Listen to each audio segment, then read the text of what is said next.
Hello, everyone. I hope you guys are having an awesome day so far.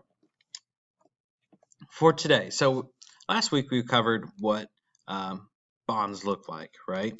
And we talked about 2D and 3D models. So today we're actually going to be able to learn how to name them. Okay, we're going to be naming different molecules.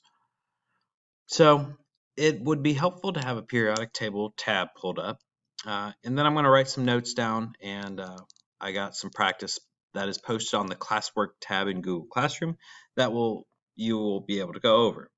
Okay, so if you wouldn't mind, uh, we're going to copy some notes down. Okay, now these notes will be helpful.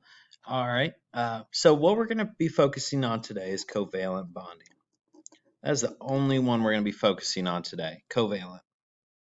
Okay. Now, covalent occurs between two nonmetals. Okay, two nonmetals. All right, and my nonmetals are located on the right of the periodic table. Okay.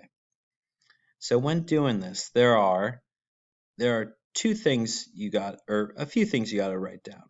Okay. So first is the prefix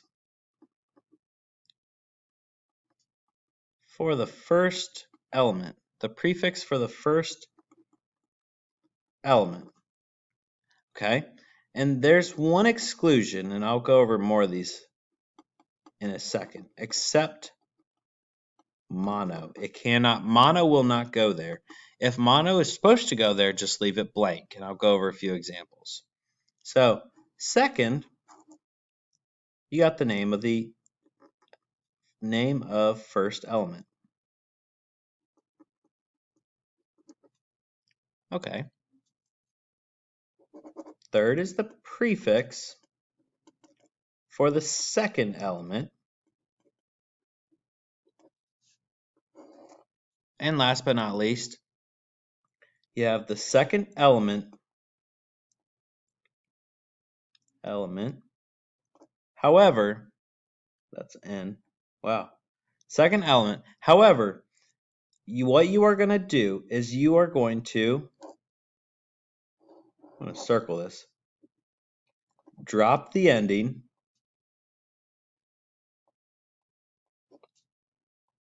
and add IDE. Drop the ending and add IDE. Okay, so there's a lot of things I just went over. Okay, first thing I want to go over real quick is the prefixes. Okay, so I'm going to write the prefixes down here. Mono means one. Di means two. Tri means three. Tetra means four. If you need to pause the video at any point, you can. All right. Penta means five. Hexa means six. Hepta means seven.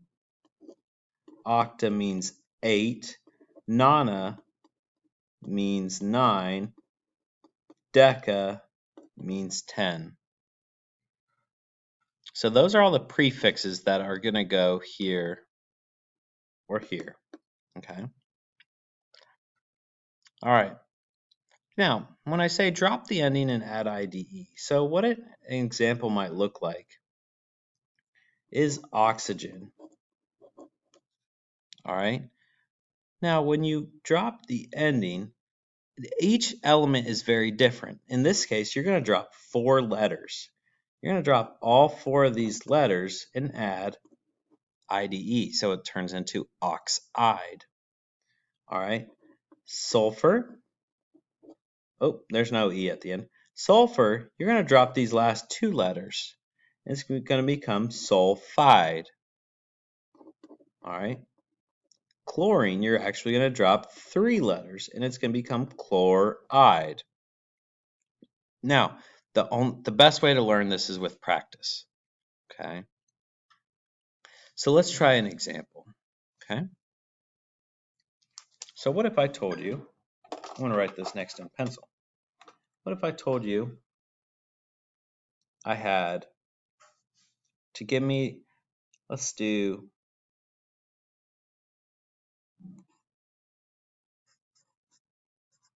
carbon dioxide. Okay. So, what is the symbol for carbon dioxide? So, I'm going to write this up here. Carbon dioxide. Okay. So what's the symbol of carbon dioxide? That's what we're going to figure out here. Okay. Well, prefix of the first element.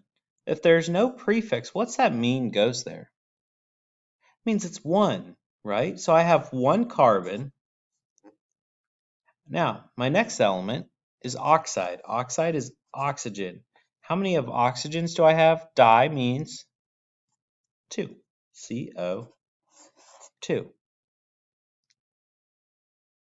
Okay. What about, let's do one more example.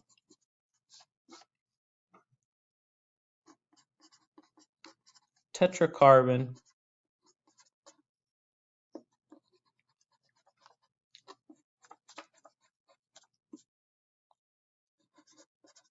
decaiodide.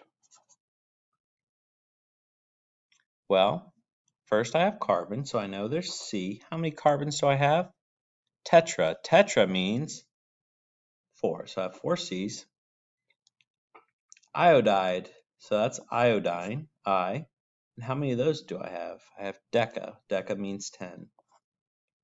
Okay? So hopefully that makes sense. And now we're going to do it in the reverse way. Okay, we're going to do it in reverse.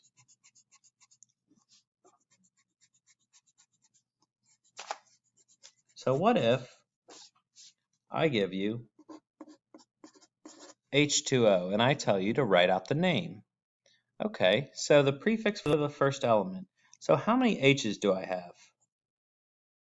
2, very good. What's my prefix for 2? Di. Di. Name of the first element, H. H is hydrogen on the periodic table. Prefix for the second element. How many oxygens do I have? 1, very good. 1 means mono. Mono. And now oxygen, instead of oxygen, it becomes, remember from before, it becomes oxide. Okay, hopefully that starts to make sense. Okay, so what I did on Google Classroom is I posted an activity. Now, the activity says the first page is covalent bonding, the second page is ionic. Just do the covalent today. Okay, we will work on ionic tomorrow. Okay, if you have any questions on covalent naming, let me know. Shoot me an email and I will respond to that as soon as I can. But if not, I hope you guys have a great day and we will learn ionic naming tomorrow. All right, we'll see ya.